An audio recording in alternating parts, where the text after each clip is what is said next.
MA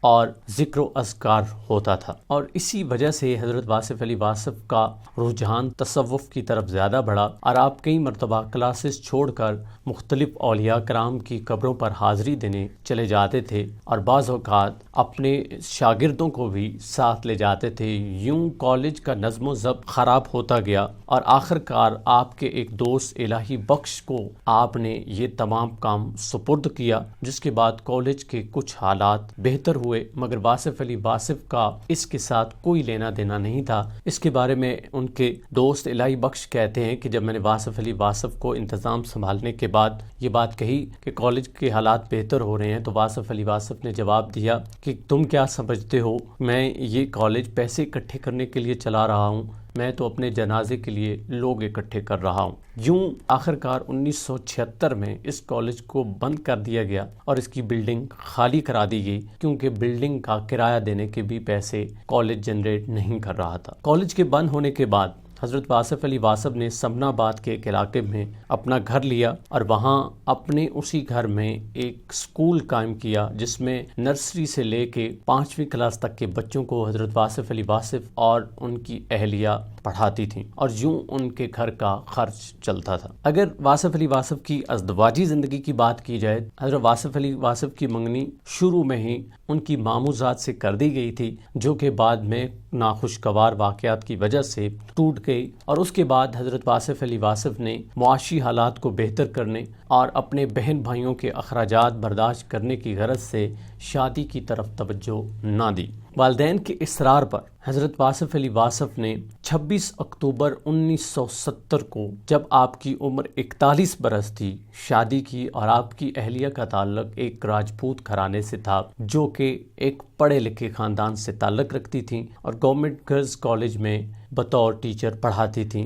شادی کے بعد انہوں نے یہ ٹیچنگ چھوڑ دی۔ حضرت واصف علی واصف کو اللہ تعالیٰ نے ایک بیٹا اور 3 بیٹیاں عطا کیں۔ آپ کے بیٹے کا نام کاشف محمود اور بیٹیوں کا نام بالترتیب سعدیہ واصف، نادیہ واصف اور قدسیہ واصف تھا، جن کی تربیت واصف علی واصف نے خود کی، اور خاص طور پر آپ بیٹیوں سے بے انتہا محبت کرتے تھے اور ان کو کالج خود چھوڑنے جاتے تھے۔ واصف علی واصف چونکہ ایک صوفی صفت انسان تھے، تو آپ کی خواہش تھی کہ معاشرے کی اصلاح کے لیے کچھ نہ کچھ کیا جائے، اور اس مقصد کے لیے آپ نے ایک تحریک کی بنیاد بھی رکھی، جس کا نام تحریک قوت الاسلام تھا۔ اس تنظیم کے تحت وہ پاکستان میں اسلامی نظام نافذ کرنا چاہتے تھے، معاشرے میں عدل و انصاف قائم کرنا چاہتے تھے، مگر پریکٹیکلی وہ اس بارے میں کچھ نہ کر سکے، اور یوں انہوں نے اس چیز کو ترک کر کے باقاعدہ محافل شروع کر دیں اور مختلف کالم بھی لکھنا شروع کر دیے، چونکہ ان کا مقصد اصلاح معاشرہ تھا۔ حضرت واصف علی واصف نے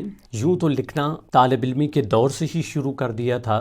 آپ رسالہ راوی کے لیے مضامین لکھتے تھے، جس میں آج بھی آپ کے انگریزی کے 2 مضامین محفوظ ہیں، جن میں ایک کا ٹائٹل ہاسٹل کی خرابی حالات ہے، اور دوسرا فائنل ایئر کی کلاس کی الوداعی پارٹی کے موقع پر لکھا گیا ایک کالم تھا۔ اس کے علاوہ بے شمار آپ کے مضامین، غزلیں اور نظمیں مختلف رسالوں اور اخبارات میں شائع ہوتی رہیں۔ حضرت واصف علی واصف کے بارے میں کہا جاتا ہے کہ جب آپ دسمبر 1949 کو بھارت گئے، اس کے بعد آپ کی شاعری کے حوالے سے راہیں کھلیں اور آپ نے باقاعدہ شاعری شروع کر دی۔ یہاں خاص طور پر آپ نظام الدین اولیاء اور دیگر علماء کرام اور صوفیاء کرام کے مقبروں پر گئے، حاضری دی، اور اس کے بعد یہ واقعہ رونما ہوا، آپ پر شاعری کی گریں کھلنے لگی۔ واصف علی واصف باقاعدہ طور پر دیوال شریف کے پیر عبد الحمید کے ہاں بیت اور سلسلہ سہروردیہ سے تعلق رکھتے تھے۔ عبد الحمید نے واصف علی واصف کو لاہور میں اپنا خلیفہ بھی مقرر کر رکھا تھا،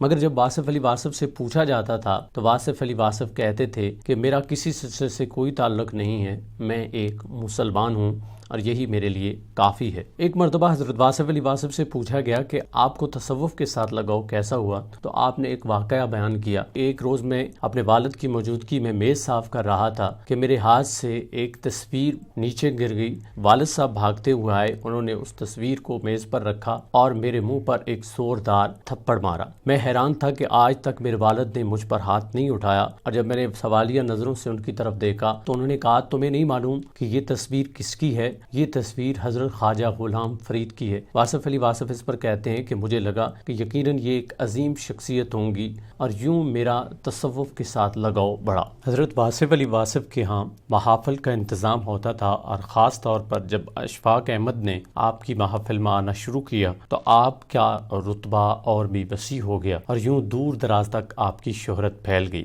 اشفاق احمد اپنے ساتھ ٹیپ ریکارڈر بھی لاتے تھے اور آپ کی گفتگو ریکارڈ فرماتے تھے۔ اس کے علاوہ بے شمار لوگ آپ کی محافل میں شرکت کرتے تھے، جن میں قدرت اللہ شہاب، اعجاز بٹالوی، شیخ منظور الہی، ڈاکٹر انور سدید، خواجہ ڈاکٹر تحسین فراقی، ڈاکٹر انور سجاد، جسٹس سمدانی، اسی طرح سہیل عمر، جسٹس ضیاء محمود مرزا، اکرام شاہ، سراج منیر، علی اکبر عباس، ڈاکٹر وحید عشرت وغیرہ شرکت کرتے تھے اور اکثر جمعرات والے دن آپ کے گھر میں محفل ہوتی تھی جہاں بہت سارے شرکاء موجود ہوتے تھے اور آپ ان کے سوالات کا جواب دیتے تھے۔ محفل میں سوالات کے حوالے سے واصف علی واصف کہا کرتے تھے، مجھ سے وہ باتیں پوچھا کرو جن کا جواب کتابوں میں موجود نہ ہو۔ جب ان سے کوئی سوال پوچھا جاتا تو اس کا جواب دینے کے بعد یہ ضرور پوچھتے کہ ٹھیک ہے نا، سمجھ آ گئی۔ اور بعض اوقات یوں بھی ہوتا کہ واصف علی واصف بات سے بات نکالتے اور یوں خود ہی سوال کرتے اور خود ہی جواب دیتے۔ آپ نے کچھ محافل اسلام آباد اور ایبٹ آباد میں بھی منعقد کی جہاں آپ لوگوں کے سوالات کا جواب دیتے تھے، جو بعد میں تقریباً 26 والیوم آپ کی گفتگو کے اب تک شائع ہو چکے ہیں اور مزید بھی شائع ہونے باقی ہیں۔ اگر وفات کی بات کی جائے تو حضرت واصف علی واصف جوانی سے ہی سانس کے مرض میں مبتلا تھے، یعنی ان کے پھیپھڑے بہت زیادہ متاثر ہو چکے تھے۔ اس کا علاج بھی کافی عرصے جاری رہا۔ میو ہسپتال میں آپ ایڈمٹ رہے، ڈاکٹرز نے آپ کو سگریٹ نوشی سے منع کیا، آپ اس پر رک گئے، لیکن اس کے باوجود آپ کی طبیعت بحال نہ ہو سکی۔ یوں مرض بڑھتا گیا اور ہائپر ٹینشن جیسے مرض کی تشخیص ہوئی اور ڈاکٹروں نے لا علاج قرار دے دیا۔ آپ کچھ عرصے کے لیے لندن بھی گئے جہاں ایک ہفتے کے بعد آپ واپس آئے اور آتے ہی وصیت کی اور ان میں اپنے بیٹے کاشف محمود کی جلد شادی کی وصیت شامل تھی۔ جو ان کے دوست احباب تھے، جو ان کے ماننے والے تھے، ان کو انہوں نے یہ وصیت کی کہ ہمیشہ احکام الہی کے پابند رہنا۔ انہوں نے اپنی آخری محفل اکتوبر 1992 میں منعقد کی جہاں انہوں نے اپنی وفات کا اشارہ دے دیا تھا۔ 18 جنوری 1993 یعنی 1993 کو آپ خالق حقیقی سے جا ملے۔ 19 جنوری 1993 کو آپ کو لاہور کے تاریخی قبرستان میانی میں سپرد خاک کیا گیا۔ اگر آپ کی تصانیف کی بات کی جائے تو آپ کالج کے دور سے ہی لکھتے تھے، مختلف اخباروں اور رسالوں میں آپ کے کالم، آپ کی شاعری وغیرہ چھپتی تھی، لیکن آپ کی سب سے پہلی باقاعدہ تصنیف شب چراغ 1978 کو شائع ہوئی، جو کہ آپ کی نظموں اور غزلوں کا مجموعہ تھا۔ دوسرا کلام آپ کی وفات کے بعد شب راز شائع ہوا۔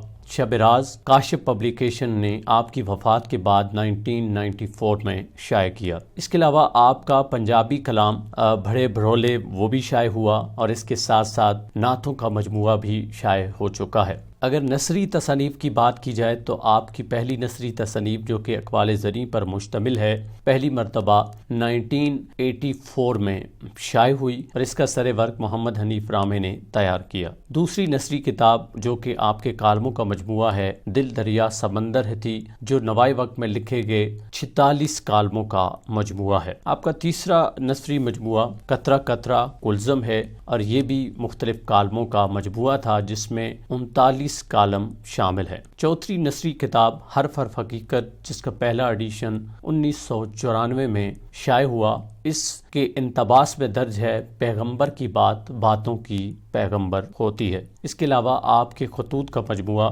گمنام ادیب کے نام سے بھی شائع ہو چکا ہے۔ کرن کرن سورج، بات سے بات اور دریچے، یہ آپ کے اقوال کے مجموعے ہیں جو کہ مارکیٹ میں موجود ہیں۔ اس کے علاوہ 26 گفتگو کے والیوم جن کا پہلے بھی ذکر ہوا، آپ کی گفتگو کے اب تک شائع ہو چکے ہیں۔ آپ کی کچھ کتابوں کا انگریزی ترجمہ بھی کیا گیا جن میں the beaming soul, ocean in a drop اور پرلز آف وزڈم شامل ہیں۔ یوں ناظرین، ہم نے واصف علی واصف رحمۃ اللہ علیہ کی زندگی کا احاطہ کرنے کی کوشش کی ہے، ان کے خاندان، ان کی پیدائش، ان کی محافل سے لے کے وفات تک اور تصانیف تک چیدہ چیدہ باتیں آپ آپ کے ساتھ شیئر کی ہیں۔ اس کے علاوہ آپ پر کافی ریسرچ بھی جاری ہے، مختلف یونیورسٹیز میں آپ پہ مقالہ جات لکھے جا چکے ہیں اور کچھ پر کام جاری ہے، ان کی تفصیل میں یہاں ساتھ رکھ دیتا ہوں۔ امید ہے کہ آپ اس لیکچر سے فائدہ اٹھائیں گے اور حضرت واصف علی واصف کی زندگی کے بارے میں مکمل معلومات اس ویڈیو کے ذریعے آپ تک پہنچ گئی ہوگی۔ مزید اگر آپ کچھ پڑھنا چاہتے ہیں تو میں ڈسکرپشن کے اندر لنک دے دوں گا، آپ ضرور اس کا مطالعہ کیجیے۔ مجھے دیجیے اجازت، اللہ نگہبان۔